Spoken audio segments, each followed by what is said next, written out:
안녕하세요. 9-17 느헤미야 11장부터 13장까지 말씀 함께 읽도록 하겠습니다. 느헤미야 11장입니다. 백성의 지도자들은 예루살렘에 거주하였고 그 남은 백성은 제비 뽑아 10분의 1은 거룩한 성 예루살렘에서 거주하게 하고 그 10분의 9는 다른 성읍에 거주하게 하였으며 예루살렘에 거주하기를 자원하는 모든 자를 위하여 백성들이 복을 빌었느니라. 이스라엘과 제사장들과 레위 사람들과 느디님 사람들과 솔로몬의 신하들의 자손은 유다 여러 성읍에서 각각 자기 성읍, 자기 기업에 거주하였느니라. 예루살렘에 거주한 그 지방의 지도자들은 이러하니 예루살렘에 거주한 자는 유다 자손과 베냐민 자손 몇 명이라. 유다 자손 중에는 베레스 자손 아다야이니 그는 우시아의 아들이요 스가랴의 손자요 아마레의 증손이요 스바랴의 현손이요 마할랄렐의 오대손이며 또 마아세야니 그는 바룩의 아들이요 골호세의 손자요 하사야의 증손이요 아다야의 현손이요 요아립의 오대손이요 스가랴의 6대손이요 실로 사람의 7대손이라. 예루살렘에 거주한 베레스 자손은 모두 468명이니 다 용사였느니라. 베냐민 자손은 살루이니 그는 무슬람의 아들이요 요에스의 손자요 부다야의 증손이요 골라야의 현손이요 마아세야의 5대손이요 이디엘의 6대손이요 여사야의 7대손이며 그 다음은 갑배와 살레 등이니 모두 928명이라. 시그리 아들 요엘이 그들의 감독이 되었고 하스누아의 아들 유다는 버금이 되어 성읍을 다스렸느니라. 제사장 중에는 요아립의 아들 여다야와 야긴이며 또 하나님의 전을 맡은 자 스라야이니 그는 힐기야의 아들이요 무슬람의 손자요 사독의 증손이요 무라에서의 현손이요 아이두베 오대손이며 또 전에서 일하는 그들의 형제니 모두 822명이요 또 아다야이니 그는 여로함의 아들이요 블라야의 손자요 암시의 증손이요 스가랴의 현손이요 바스울의 오대손이요 말기야의 육대손이며 또 그 형제의 족장된 자이니 모두 242명이요. 또 아마세이니 그는 아사렐의 아들이요 아흐스의 손자요 무실레모스의 증손이요 인멜의 현손이며 또 그들의 형제의 큰 용사들이니 모두 128명이라. 하그돌림의 아들 삽디엘이 그들의 감독이 되었느니라. 레이 사람 중에는 스마야이니 그는 핫숲의 아들이요 아스리감의 손자요 하샤바의 증손이요 분니의 현손이며 또 레이 사람의 족장 삽부대와 요사바시니 그들은 하나님의 전 박가디를 맡았고 또 아삽의 증손 삽디의 손자 미가의 아들 마따냐이니 그는 기도할 때에 감사하는 말씀을 인도하는 자가 되었고 형제 중에 박부가가 버금이 되었으며 또 여두둔의 증손 갈랄의 손자 삼무의 아들 압단이 거룩한 성의 레위 사람은 모두 284명이었느니라. 성 문지기는 악굽과 달몬과 그 형제이니 모두 172명이며 그 나머지 이스라엘 백성과 제사장과 레위 사람은 유다 모든 성읍에 흩어져 각각 자기 기업에 살았고 느디님 사람은 오벨에 거주하니 시아와 기스바가 그들의 책임자가 되었느니라. 노래하는 자들은 아삽 자손 중 미가의 현손 마따냐의 증손 하사바의 손자 바니 아들 우시는 예루살렘에 거주하는 레이 사람의 감독이 되어 하나님의 전의를 맡아 다스렸으니 이는 왕의 명령대로 노래하는 자들에게 날마다 할 일을 정해 주었기 때문이며 유다의 아들 세라의 자손 곧 무세 사벨의 아들 부다히아는 왕의 수하에서 백성의 일을 다스렸느니라. 느헤미야 11장 1절에 보시면 먼저 백성의 지도자들은 예루살렘에 거주하였다. 여기 지금 예루살렘에 거주하는 형편이 사실은 좀 더 어렵습니다. 그러니까 여러 가지 환경 여건이 좋지 않기 때문에요. 일단 지도자들이 본을 보이기 위해서 먼저 있고 남은 백성 중에서도 10분의 1은 거룩한 성 예루살렘에 거주하게 되었다. 이것은 10분의 9는 원래 살던 대로 살고 그 중에 10분의 1은 또 뽑아서 왜냐하면 지금 예루살렘 성에서 관리할 것도 많은데 지금 인구가 너무 적거든요. 그래서 자원을 받아서 10분의 1은 자원을 받은 게 아니라 제비를 뽑아서 이제 거하게 하는 겁니다. 그래 나머지 사람들이 2절에 보시면 백성들이 복을 빌었다라는 것은 어, 그렇게 해서 잘 살기를 바랍니다. 그렇게 말하고 있는 거죠. 왜냐 예루살렘이 일단 잘 돼야 되거든요. 그렇게 해서 거기에 사는 명단들이 쭉 이렇게 예루살렘 거주민 명단들이 나옵니다. 25절부터 보시면요. 마을과 들로 말하면 유다 자손의 일부는 기럇 아르바와 그 주변 동네들과 디본과 그 주변 동네들과 여갑스엘과 그 마을들에 거주하며 또 예수아와 몰라다와 벳벨렉과 하살수알과 부엘세바와 그존 주변 동네들에 거주하며 또 시글락과 무고나와 그 주변 동네들에 거주하며 또 에느림몬과 소라와 야르뭇에 거주하며 또 사노아와 아둘람과 그 마을들과 라기스와 그 들판과 아세가와 그 주변 동네들에 살았으니 그들은 부엘세바에서부터 흰놈의 골짜기까지 장막을 쳤으며 또 베냐민 자손은 게바에서부터 믹마스와 아야와 베델과 그 주변 동네들에 거주하며 아나돗과 놉과 아나냐와 하솔과 라마와 기따임과 하디과 스보임과 느발락과 로드와 오너와 장인들의 골짜기에 거주하였으며 유다에 있던 레위 사람의 일부는 베냐민과 합하였느니라. 네. 그 주변 마을과 여기서 보면은 유다 자손 일부는 뭐 기럇 아르바와 그 동네, 주변 동네들이 이렇게 살았다라고 이렇게 말을 하고 있고요. 그 주변에 있었던 그 사람들의 명단도 같이 이렇게 기록을 하고 있습니다. 느헤미야 12장입니다. 스알델의 아들 스룹바벨과 예서와 함께 돌아온 제사장들과 르이 사람들은 이러하니라. 제사장들은 스라야와 예레미야와 에스라와 아마레와 말룩과 핫두스와 스가냐와 루움과 무레목과 이또와 긴느도이와 아비야와 미야민과 마하데와 빌가와 스마야와 요아립과 여다야와 살루와 아목과 힐기야와 여다야니 이상은 예수와 때의 제사장들과 그들의 형제의 지도자들이었느니라. 네, 여기 이 명단들은 스알데라드 스룹바벨 예수와 하면은 바로 그 첫 번째 그 포로 때 귀한 백성들 그 함께 왔던 제사장들을 그 명단들을 말하고 있고요. 8절부터 보시면 레위 사람들은 예수아와 빈누이와 감미엘과 세레바와 유다와 마따냐니 이 마따냐는 그의 형제와 함께 찬송한 일을 맡았고 또 그들의 형제 박부가와 온노는 직문을 따라 그들의 맞은편에 있으며 예수아는 요아김을 낳았고 요아김은 엘리야십을 낳았고 엘리야십은 요야다를 낳고 요야다는 요나단을 낳고 요나단은 얏도아를 낳았느니라. 네, 여기서도 대제사장 예수와 우리가 알고 있는 그 예수와의 자손들의 명단을 이렇게 말씀을 하고 있습니다. 그러니까 대제사장 예수와로 시작해가지고 6대에 걸친 대제사장의 명단이 이렇게 보면은 이렇게 나오고 있고요. 여기서 보시면 11절에 요야다가 나오는데 이 요야다는 요나단을 낳고 그런데 이 요나단이 사실은 그 뒤에 가시면 이제 22절에 요한안인 것을 보게 됩니다.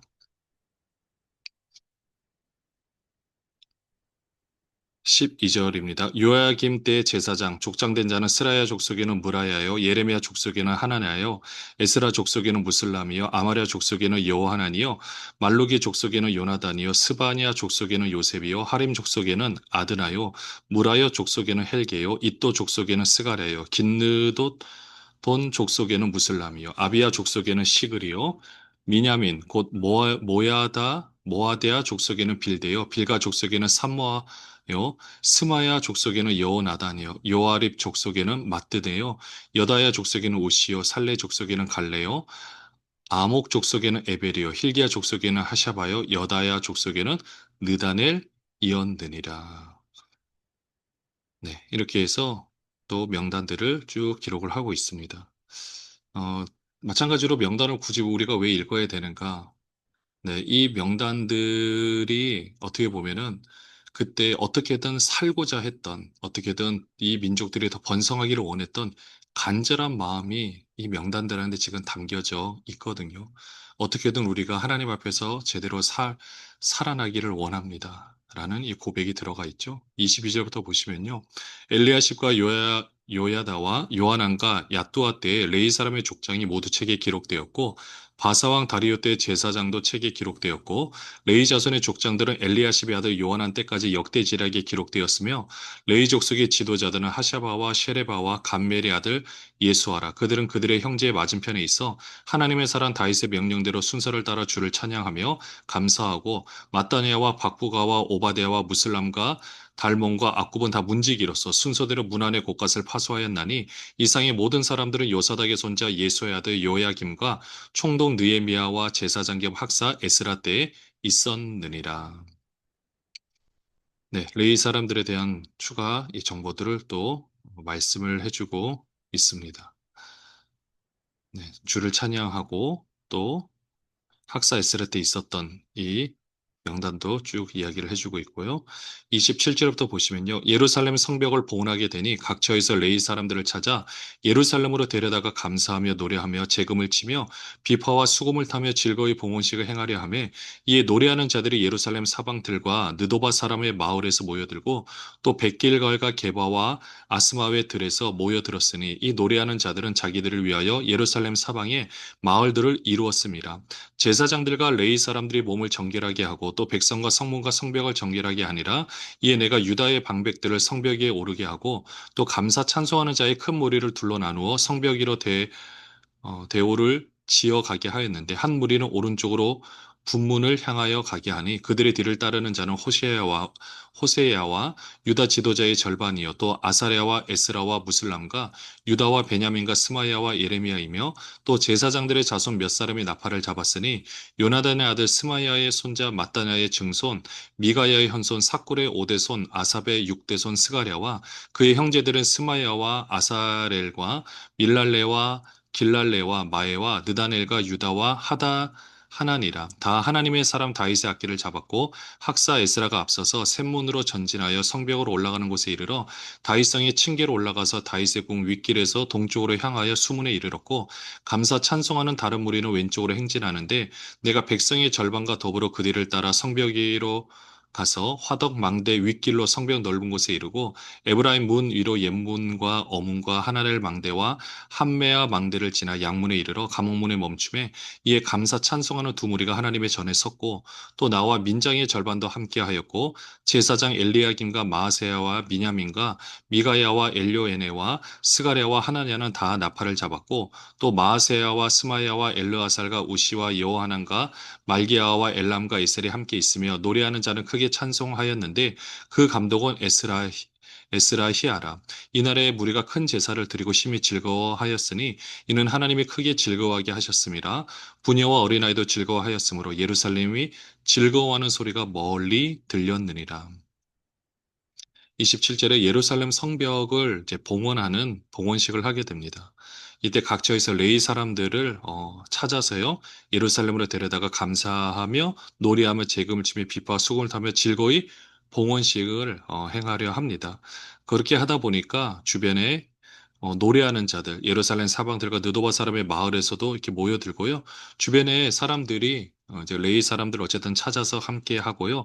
30절에 보시면 제사장들과 레위 사람들이 몸을 정결하게 하고 그러니까 정결한 피를 이렇게 뿌리고 백성과 성문과 성벽을 정결하게 거기도 굳이 뿌리는 거죠. 자, 이렇게 하고 나서 31절에 보시면 성벽 위에 유다의 방법대로 성벽 위에 오르게 하는데 자세히 보시면 큰 무리를 둘러 나누어서 대오를 지어가게, 그러니까 질서 정연하게 가는데 바로 한 무리는 오른쪽으로 본문을 향하여 가게 하고요. 거기 따르는 지도자들의 이름이 쭉 나옵니다. 그러니까 두 줄로 이렇게 쭉 가게 되는 거죠. 또 30절에 보시면 샘문으로 전진하여 성벽 올라가는 길에 다윗성의 층계로 올라가서 쭉 이렇게 수문으로 이르게 되고요. 36절에 감사 찬송하는 다른 무리, 그러니까 앞에 무리하는 다른 무리는 왼쪽으로 행진하게 하는 겁니다. 자, 이렇게 해서 쭉 갈 때 40절에 보시면 민장의 절반도 함께 하게 되고요. 하나님을 즐거워하는 소리가 주변 멀리까지 들렸다라고 기록을 하고 있습니다. 44절에 보시면요. 그날에 사람을 세워 곡간을 맡기고 제사장들과 레위 사람들에게 돌릴 것, 곧 율법에 정한 대로 거제물과 처음 익은 것과 11조로 모든 성읍 밭에서 거두어 이 곡간에 쌓게 하였노니 이는 유다 사람이 섬기는 제사장들과 레위 사람들로 말미암아 즐거워하기 때문이라. 그들은 하나님을 섬기는 일과 결례 일을 힘썼으며 노래하는 자들과 문지기들도 그리하여 모두 다윗과 그의 아들 솔로몬의 명령을 따라 행하였으니 옛적 다윗과 아삽의 때에는 노래하는 자의 지도자가 있어서 하나님께 찬송하는 노래와 감사하는 노래를 하였으며 스루바벨 때와 느헤미야 때에는 온 이스라엘이 노래하는 자들과 문지기들에게 날마다 쓸 몫을 주되 그들이 성별한 것을 레위 사람들에게 주고 레위 사람들은 그것을 또 성별하게 아론 자손에게 주었느니라. 성전이 계속해서 움직여지려면 그래서 제물을 바쳐야 되고 또 제사장과 레위인들이 그 맡겨진 사역을 해야 되는데 그렇게 하기 위해서는 하나님께서 나머지 토지가 있는 그 백성들의 소득 가운데서 레위 사람을 위해서 하나님께 드리는 헌금인 거죠. 그걸 통해서 레위 사람들, 제사장들을 먹여 살렸던 것을 봅니다. 그것을 지금 다시 한번 어, 이 느헤미야가 정확하게 체크를 하고 있는 거죠. 느헤미야 13장입니다. 그날 모세의 책을 낭독하여 백성에게 들렸는데 그 책에 기록하기를 암몬 자손과 모압 사람은 영원히 하나님의 총회에 들어오지 못하리니 이는 그들이 양식과 물로 이스라엘 자손을 영접하지 아니하고 도리어 발람에게 뇌물을 주어 저주하게 하였습니다. 그러나 우리 하나님이 그 저주를 돌이켜 복이 되게 하셨다 하였는지라 백성이 이 율법을 듣고 곧 섞인 무리를 이스라엘 가운데에서 모두 분리하였느니라. 이전에 우리 하나님의 전에 방을 맡은 제사장 엘리야십이 도비아와 연락이 있었으므로 도비아를 위하여 한 큰 방을 만들었으니 그 방은 원래 소재물과 유향과 그릇과 또 레위 사람들과 노래하는 자들과 문지기들에게 11조로 주는 곡물과 새 포도주와 기름과 또 제사장들에게 주는 거제물을 두는 곳이라. 그때는 내가 예루살렘에 있지 아니하였느니라. 바벨론 왕 아닥사스다 32년에 내가 왕에게 나아갔다가 며칠 후에 왕에게 말미를 청하고 예루살렘에 이르러서야 엘리야십이 도비아를 위하여 하나님의 전뜰에 방을 만든 악한 일을 안지라. 내가 심히 근심하여 도비아의 세간을 그 방 밖으로 다 내어 던지고 명령하여 그 방을 정결하게 하고 하나님의 전의 그릇과 소재물과 유향을 다시 그리로 들여 놓았느니라. 내가 또 알아본즉 레위 사람들이 받을 몫을 주지 아니하였으므로 그 직무를 행하는 레위 사람들과 노래하는 자들이 각각 자기 밭으로 도망하였기로 내가 모든 민장들을 꾸짖어 이르기를 하나님의 전이 어찌하여 버림바 되었느냐 하고 곧 레위 사람을 불러 모아 다시 제자리에 세웠더니 이에 온 유다가 곡식과 새 포도주와 기름의 11조를 가져다가 곡간에 드림으로 내가 제사장 셀레마와 서기관 사독과 레위 사람 부다야를 창고지기로 삼고 마따냐의 손자 삭불의 아들 하나를 버금으로 삼았나니 이는 그들이 충직한 자로 인정됨이라. 그 직분은 형제들에게 분배하는 일이었느니라. 내 하나님이여 이 일로 말미암아 나를 기억하옵소서. 내 하나님의 전과 그 모든 직무를 위하여 내가 행한 선한 일을 도말하지 마옵소서. 그때 내가 본즉 유다에서 어떤 사람이 안식일에 술투를 밟고 곡식단을 나귀에 실어 운반하며 포도주와 포도와 무화과와 여러 가지 짐을 지고 안식일에 예루살렘에 들어와서 음식물을 팔기로 그날에 내가 경계하였고 또 두로 사람이 예루살렘에 살며 물고기와 각양 물건을 가져다가 안식일에 예루살렘에서도 유다 자손에게 팔기로 내가 유다의 모든 기인들을 꾸짖어 그들에게 이르기를 너희가 어찌 이 악을 행하여 안식일을 범하느냐 너희 조상들이 이같이 행하지 아니하였느냐 그래서 우리 하나님이 이 모든 재앙을 우리와 이 성읍에 내리신 것이 아니냐 그럼에도 불구하고 너희가 안식일을 범하여 진노가 이스라엘에게 더욱 심하게 임하도록 하는도다 하고 안식일 전 예루살렘 성문이 어두워 갈 때 내가 성문을 닫고 안식일이 지나기 전에는 열지 말라 하고 나를 따르는 종자 몇을 성문마다 세워 안식일에는 아무 짐도 들어오지 못하게 하였으므로 장사꾼들과 가게한 물건 파는 자들이 한두 번 예루살렘 성 밖에서 자므로 내가 그들에게 경계하여 이르기를 너희가 어찌하여 성 밑에서 자느냐 다시 이같이 하면 내가 잡으리라 하였더니 그 후부터는 안식일에 그들이 다시 오지 아니하였느니라. 내가 또 레위 사람들에게 몸을 정결하게 하고 와서 성문을 지켜서 안식일을 거룩하게 하라 하였느니라.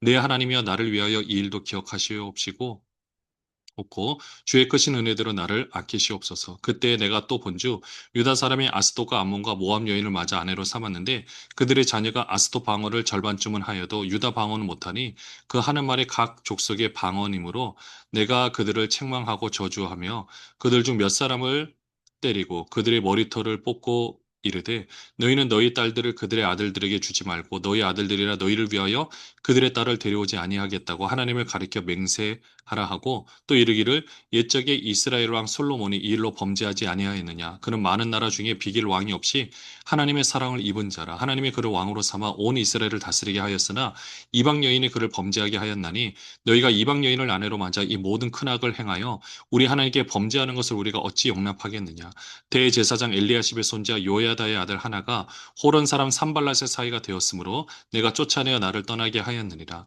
내 하나님이여 그들이 제사장의 직분을 더럽히고 제사장의 직분과 레위 사람에 대한 언약을 어겼사오니 그들을 기억하옵소서. 내가 이와 같이 그들에게 이방 사람을 떠나게 하여 그들을 깨끗하게 하고 또 제사장과 레위 사람의 반열을 세워 각각 자기의 일을 맡게 하고 또 정한 기한에 나무와 처음 익은 것을 드리게 하였사오니 내 하나님이여 나를 기억하사 복을 주옵소서.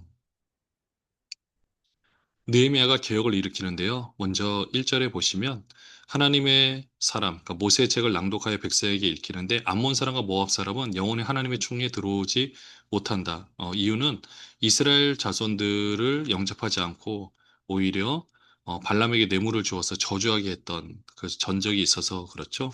그래서 지금 섞여 있는 사람들 중에 그 후손들은 못 들어오게끔 이방인들은 다 이렇게 분리시키는 작업을 하게 됩니다. 그리고 4절에 보시면 어, 엘리야십이 그 당시 도비아와 연락이 있고 친분이 있으니까 그 성전 안에 한 큰 방에 도비아가 살 수 있도록 그것을 이렇게 다 마련해 준 거예요. 그러니까 이제 그것을 이제 뭐 연락이 있었다는 게 알았는데 나중에 보니까 이제 느헤미야가 다시 그 아닥사스 32년에 다시 왕에게 나아갔다가 며칠 후에 왕에게 말미를 정착한 휴가를 내서 예루살렘에 이제 또 그 온 거죠. 그러니까 잠깐 휴가를 낸 게 아니라 거기서 좀 있다가 다시금 이제 여기로 또 오게 되었는데 오니까 난리가 난 거죠. 도비아가 방을 차지하고 있어서 그 도비아의 세간들을 다 내던져 버리는 거죠. 또 10절에 보니까 레위 사람들이 받을 몫을 주지 않으니까 각기 고향 땅으로 다 뿔뿔이 흩어져서 성전이 제 기능을 발휘하지 못하게 되는 것을 들은 겁니다. 그래서 다시금 11조를 할 수 있도록 12절에 보시면 온 유다가 곡식과 새 포도주 기름의 11조를 가져다가 곡간에 다시 드릴 수 있도록 하게 한 거죠. 또 15절에 보시면 안식일을 이제 개혁하는 겁니다. 그러니까 안식일에도 동일하게 술투를 밟고 곡식단을 나귀에 실어서 계속 파는 거죠. 사는 사람이 있으니까 팔지 않겠습니까? 이걸 이제 못하게 했던 거예요. 자, 이걸 못하게 하니까 사람들이 이제 어떻게 하느냐? 그 안식일에 짐이 못 들어오니까 20절에 보시면은 이제 물건 파는 자들이 예루살렘 성 밖에서 자는 거예요. 왜냐하면은 딱 보다가 이제 딱 때가 되면 다시 들어오려고. 그러니까 절대 그렇게 아예 못하게 하는 거죠. 자, 그렇게 하고 레위인들을 다시 안식일을 거룩하게 지키도록 하는 거죠. 이렇게 할 때마다 22절에도 보시면은 느헤미야가 하는 고백이 있습니다. 내 하나님이여 나를 위하여 이 일도 기억하시옵고 주의 크신 은혜대로 나를 아끼시옵소서. 또 23절에 이미 에스라 종교개혁 때 이방인과 통혼하는 것에 대해서 다 개혁을 했는데 지금 보니까 또 그것을 그대로 모함 여인, 암몬 여인을 맞아서 아내로 삼는 경우가 있었던 거죠. 그렇게 해서 다시금 그들을 잡아놓고 맹세를 하게 하는 겁니다. 절대 그렇게 하지 말라고. 그러면서 어떤 얘기를 하냐면요. 26절에 이스라엘랑 솔로몬 모르냐. 얼마나 참 하나님께 사랑받은 왕이고 귀한 왕인데 하나님의 사랑에 입은 자인데 이방 여인 때문에 결국 패망한 것 아니냐. 그러니까 우리가 이렇게 된 것도 결국은 우상을 섬기고 음란한 행동을 저질렀기 때문에 이렇게 된 건데 그러니까 우리가 다시금 그런 전철을 반복해서는 안 된다라고 이야기를 하는 겁니다. 자, 그렇게 해서 다시 3절에 보시면요. 그 이방 사람을 떠나게 하여 그들을 깨끗하게 하고 또 제사장과 레위 사람의 반열을 세워 각각 자기의 일을 맡게 하고 또 그들이 해야 될 일들을 할 수 있게 해 주었습니다. 결국 느헤미야 한 사람으로 인해서 한 나라가 바로 서게 되는 것을 이렇게 보게 되는데요. 오늘 느헤미야가 항상 이런 일을 할 때마다 항상 고백했던 것은 내 하나님이여 나를 위하여 이 일도 기억하옵소서. 모든 일들을 항상 머릿속으로 계획했지만 하나님의 손이 허락하여야만 이룰 수 있다고 생각했고 하고 나서는 하나님께 기억해 달라고 말했던 이 느헤미야의 고백처럼 오늘 우리도 이렇게 준비된 사람 한 사람이 나라의 운명을 바꿀 수 있는 것을 보게 됩니다. 오늘도 우리에게 맡겨진 이 귀한 직임을 항상 우리가 다시 한번 생각하고 느헤미야처럼 하나님 앞에서 우리가 한 일을 하나님 다 기억하여 주시옵소서 이렇게 고백할 수 있는 저와 여러분이 되시기를 주님의 이름으로 축원합니다. 하나님 아버지 오늘도 우리를 마음껏 써 주시옵소서. 하나님께서 내가 향한 모든 일을 기억해 달라고 자신 있게 말할 수 있는 우리들 되게 하여 주시옵소서. 예수 그리스도의 이름으로 기도합니다. 아멘.